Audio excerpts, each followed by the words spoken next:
Hey guys, different sort of video for you guys today. I'm in a different room and I plan to try to make an escape room in our house. And so I thought it'd be cool to document it, show the process of how I do it. I'm going to be attempting to make most of the things.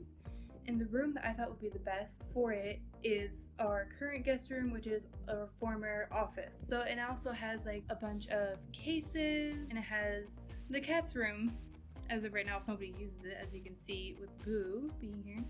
But it has the display cases that Joe used to have, and also a closet, which I will probably have locked up. And I'll probably have the final like clue to unlock and everything like that in the closet. But that's also probably going to be the biggest feat before I even start the escape room, since it has to be cleaned out. It is a mess since, like I said, this was our former office. And we just sort of chunk everything in there. So as you can see, there's just a bunch of boxes, posters, suitcases. I'll probably use that bookcase. I might make a cut book for that. Everything on top is just a whole bunch of boxes for computers, Gundams, everything like that, badges from events we've been to. But I'll probably use that, and then I'll probably just tell him that nothing is above those shelves since I am not finding a place for all those boxes. Anyway, so that is what I will be tackling first. That's my idea. Let's see if I can do it, see how it works, and I will be showing you guys the process.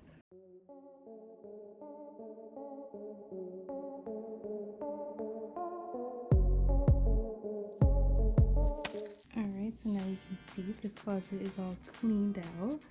Like I said, I'm not going to deal with that, so we're just going to ignore it. It's all cleaned out except from the suitcase and the bookshelf, and the bookshelf I'm going to use to store things, and then the suitcase will be the final thing to open. The first step in the escape room was the planning. I wrote everything out on little cards, laid them out individually, and then I wrote them on a big book that I could have during the escape room so I could keep myself in line. These are all the locks I'm going to use in the escape room. I have 3 key locks. I had painted them different colors to make it easier, and I also painted the handles of the keys so that it would be easier to find which key went to which lock. 4 number locks and 2 word locks. Each lock I use will be in the description box below, so if you want to check them out, create your own escape room in your house, they will be there. I stained some paper with tea. I used quite a few tea bags just to make it darker. You can use as many or as few as you want. So what you do is you just steep the tea as long as you want, and then you just go ahead and paint it on the paper. I stained the pages so they would look more aged, like they had been there for a while, kind of how I was going to make the room look. This is what the page looked like after 5 coats of tea. Next, I created a word maze in order to find out a letter to the final number lock, and I mapped everything out at first, and then I traced through the paper with the map I found. You can see through the paper, so I just held a light underneath of the map and traced along it with a black marker or a Sharpie. And when the maze is read through, you can see it says the answer to your final prize is near, the last number is 4. However, if you take the wrong path, the answer to your prize is near, the last number is not in this corner.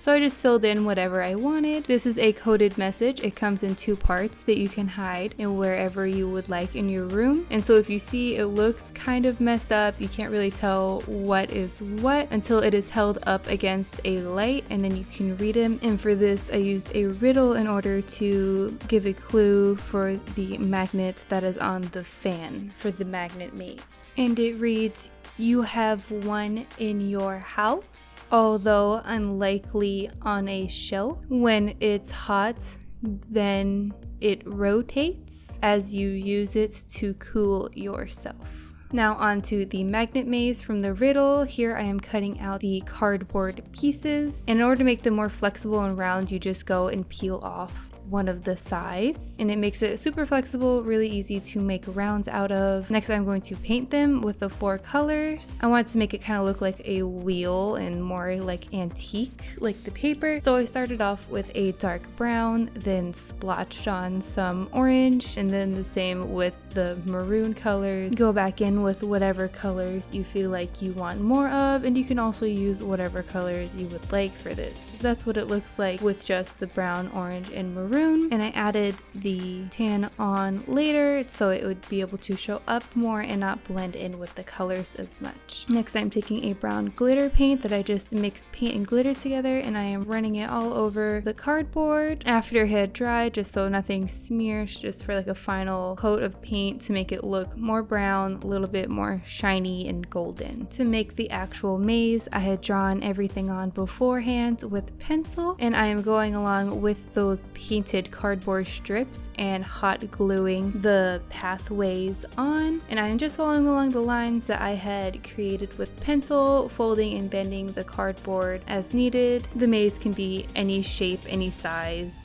that you want. It doesn't have to be round, it doesn't have to be painted, you could just keep it at cardboard, but I wanted to make it tie in with the rest of the room. Now this process does take some time, so if you want to do this, make sure to set a little bit of time because it does take a bit. I'm using hot glue because of how quickly it sets and dries and how well it holds cardboard together. Next, I'm on to a decoder for a coded message. I just got a simple jigsaw puzzle in order to paint it on. I just brushed some brown paint on it to give it a wooden texture, and then I created this decoder that I will link below that I found, and I just painted all of the lines with just simple black acrylic paint. This doesn't have to be on a jigsaw puzzle, this is just what I chose to do because it makes it a little bit more fun, just another puzzle that you can add to the room. And here is what the final decoder looks like.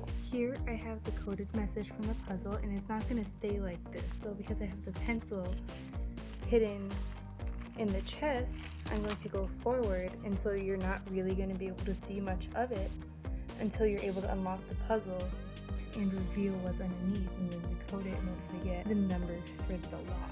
Next, we're going to create a hidden compartment in a book. First, I took glue and just painted along all of the edges and help it keep together more easily and more manageable for when I am going to cut the inside for the compartment.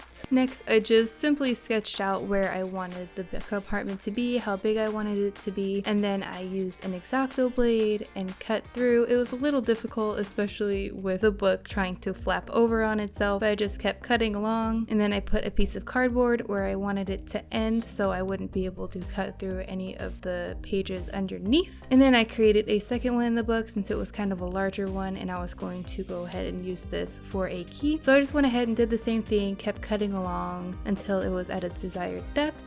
Now I am just painting all of the cut edges with more glue to keep it together and also to keep the book from continuously fraying and getting little papers everywhere. Some people sand them down using like a Dremel tool or something. I didn't have that, so I just used glue, and that turned out well for me. Here I have the numbers to an answer lock in the room, and I painted the bottom as to differ which number lock it was since I had one silver and one black, and I had placed them inside of balloons that I then blew up and placed around the room. And in order to do that, I just stretched up the balloon and then just kind of maneuvered it around the candle letter. And then here we have all four wrapped up in the balloons, and they blow up just like a normal balloon would. Here is the final room with the suitcase all locked up with the 3 locks. And then the decoded message. I have the book container hidden inside of a binder that I put in the closet. And then out of the room, we have a hidden message for one of the locks. Balloons all around the room to kind of keep in mind with the birthday theme. All of the display cases all locked up with our little magnet maze in there. And then also the vials that I put around the room as to determine which candle went in which order. You can see that the number of the vial went to the liquid. And then we have Joe's Gundams just sitting around there. And then to lock the closet, I put the fork in the closet and wrapped it around with ribbon, and then put the locks on the ribbon. And we have the balloons sitting around the room. I did not film, unfortunately, when we were running through the escape room, but it turned out really well. Joe had a lot of fun. It was really funny watching him go through it and play through, and I just wanted to show the process. I know it's a little jumbly and messed up, but I hope you enjoyed it, found something useful from it. Don't forget to like, comment, and subscribe if you try any of the activities or if you make any of the objects for the escape room. Let me know. I would love to see them being used and how you guys spun it. And I hope you enjoyed this video as chaotic as it was, and I will see you guys next time. Bye!